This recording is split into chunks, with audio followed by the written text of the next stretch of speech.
여러분은 지금까지 살아오면서 가장 슬펐던 일, 가장 슬펐던 날 하면 어떤 일이 떠오르시나요? 가장 가슴 아프고 잊을 수 없는 그날, 모두에게 하나쯤은 있을 텐데요. 모두의 사연만큼 다양한 이야기들이 여러분들 마음속에 아마 차곡차곡 쌓여 있을 것 같습니다. 저는 그런 슬픈 기억들이 불쑥 떠오를 때면 그날의 감정이 느껴져서 참 마음이 아프곤 하는데요. 그리고 어느 날 그런 이야기들이 어떻게 나를 성숙하게 만들 수 있을까 생각하게 됩니다. 참부모님의 생애에 있어서 슬펐던 이야기들을 들여다본 적이 있어요. 그래서 오늘은 참 아버님의 마음 깊숙이 남았던 가장 슬펐던 날을 여러분들과 나눠볼까 합니다. 때는 1951년 1월 18일 참 아버님께서 평양에서 남쪽으로 내려오시던 길에 경북 영천을 지내실 때였습니다. 1월 18일에 무슨 일이 있었을까요? 참 아버님 말씀입니다. 내가 미국에 가면서 여러분에게 1월 18일이 무슨 날인가를 기도해서 알아보라고 말한 적 있죠. 그날이 선생님에게는 가장 슬펐던 날입니다. 그날이 무슨 날이냐 하면 내가 정성 들여가지고 그들을 위해서 하나님 앞에 축복의 기도를 해주고 그들과 약속을 한 날입니다. 그런데 그들은 다 저버렸다는 것입니다. 그들이 선생님을 저버렸을지라도 선생님은 하나님의 사랑은 이렇다 하는 그 사실을 중심 삼고 만장의 편지를 써서 3번씩이나 연락을 했습니다. 그런데 그 마지막 편지를 갖다 줬는데도 불구하고 그것을 되돌려 보낸 것입니다. 선생님은 되돌려 받은 그 편지를 가지고 이북에서 나왔습니다. 경북 영천에 들어가 보면 다리가 있습니다. 그 다리에서 1월 18일에 그 편지를 읽으면서 찢어버렸습니다. 그 영천이라는 말이 아주 재미있는 말이에요. 그것을 여러분은 모를 것입니다. 거기에 열차가 건너가는 둑이 있었는데 그 둑에 앉아서 지난 날을 생각하며 편지를 찢으면서 결심을 했습니다. 그 편지를 아마 한 20장은 썼을 거예요. 새로운 페이지를 넘기고 전환된 때입니다. 그건 여러분이 모르는 거예요. 얼마나 심각했던가를, 그런 미지의 사연들이 많이 묻혀있는 걸 알아야 돼요. 1951년 1월 18일 이날을 참 아버님은 왜 그렇게 슬프게 가슴 오래 남게 기억하신 걸까요? 이 이야기는 1946년 봄으로 거슬러 올라갑니다. 지금 당장 평양으로 떠나 하늘의 말씀을 전하라! 라고 계시를 받은 참 아버님은 성경책 하나만 들고 평양으로 떠나게 됩니다. 평양에서 참 아버님의 말씀, 하늘 부모님의 새로운 진리의 말씀을 전하셨습니다. 그때부터 식구가 되어 참부모님의 뜻길을 평생토록 따라 나오신 선배님들이 김원필 선생님, 지승도 할머니, 옥세연 할머니입니다. 참아버님의 평양섭리 파급력은 당시 굉장했습니다. 아버님께서 전하시는 그 새로운 말씀에 아름아름 찾아오던 식구들이 점점 늘어나고 다른 교회에 다니던 신도 수십 명이 함께 찾아와서 참 아버님의 말씀에 감화되었습니다. 들불과 같이 식구들이 불어나게 되었습니다. 식구님들이 그냥 단순히 늘어난 것이 아닙니다.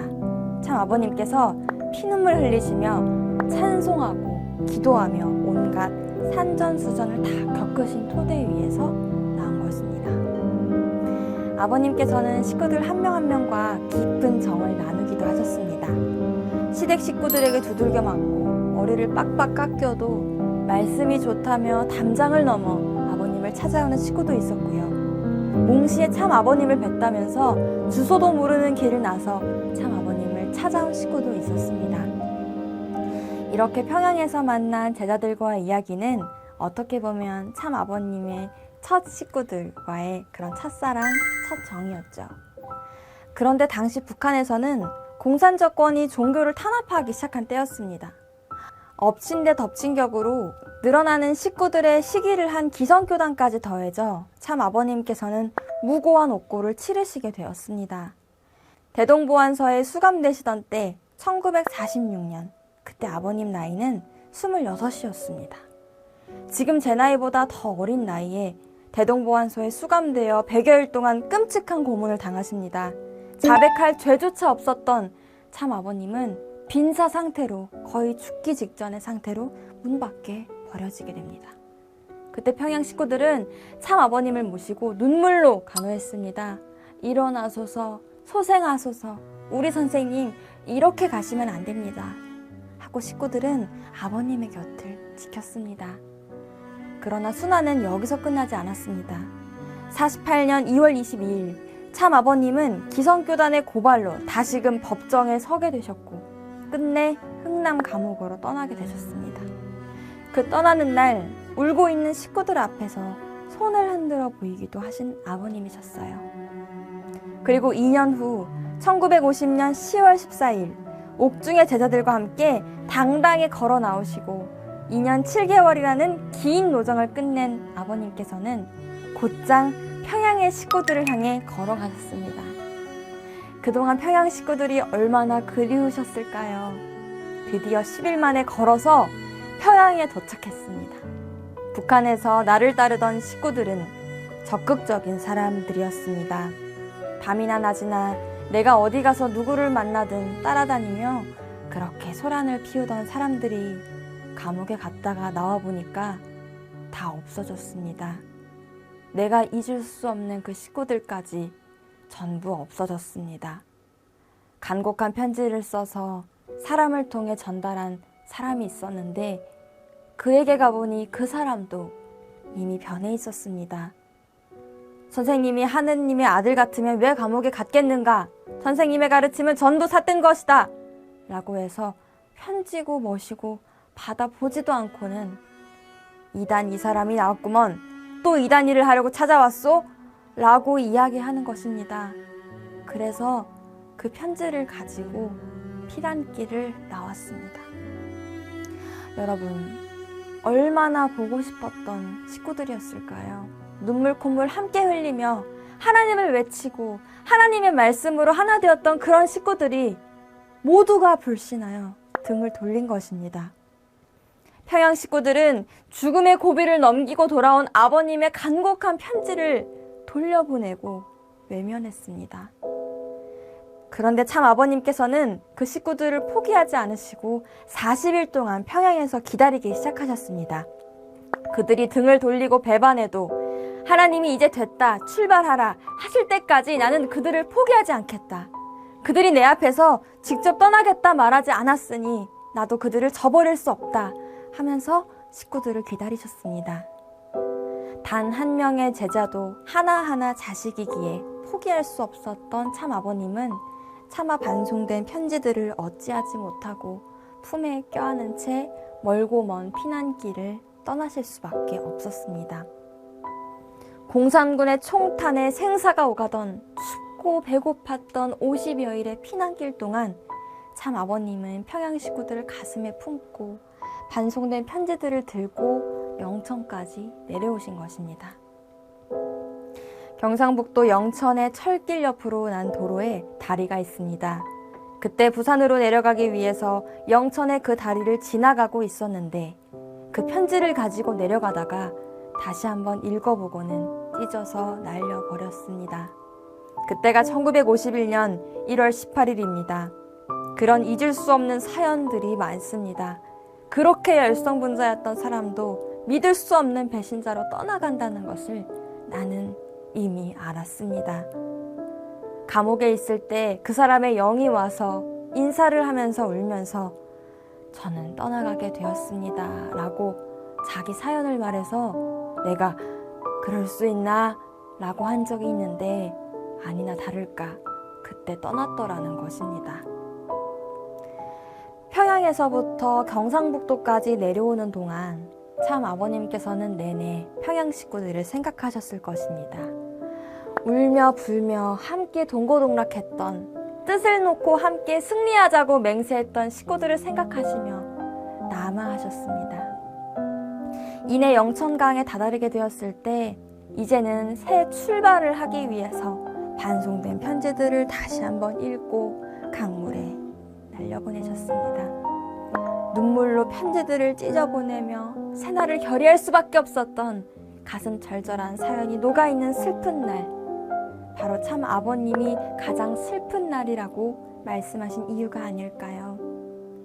평양 식구들과의 구구절절한 사연과 정, 그리고 돌아선 믿음에 터져나온 슬픔을 묻어두고 앞으로 나아가야만 했던 참 아버님의 무거운 발걸음, 어떤 심정이셨을지 잠시 멈춰 생각에 잠기게 되는 시간이었습니다.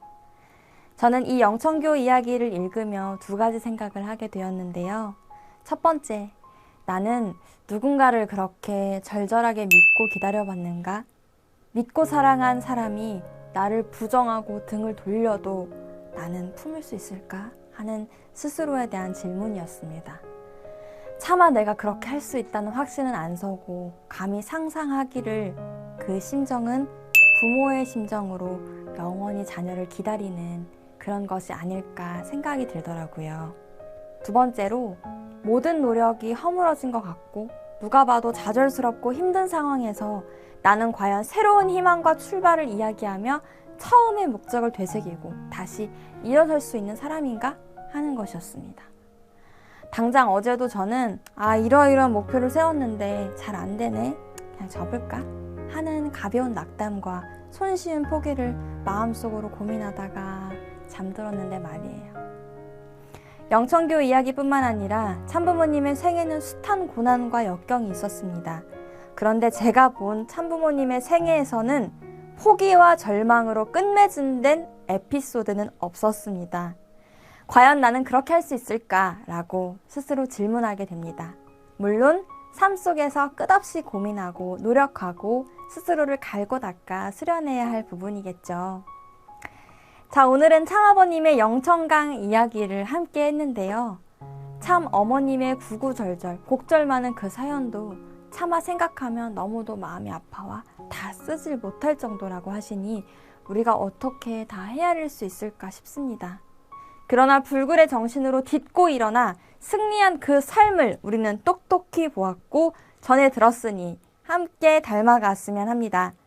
오늘의 저도 아직은 부족하지만요. 오늘의 이야기를 통해서 다시 한번 다짐했습니다. 어떠한 상황이 와도 하늘 부모님을 생각하며 포기하지 말자. 누군가 먼저 돌아서더라도 나는 끝까지 사랑하자. 사랑하려고 노력하자. 심정의 깊이를 넓고 깊게 이해하자. 라고 다짐했습니다. 자, 여러분은 오늘의 영천강 이야기를 통해 무엇을 다짐하실 건가요? 오늘도 여러분과 함께 실천 가이드 공유하며 저는 다음에 또 뵙겠습니다. 안녕!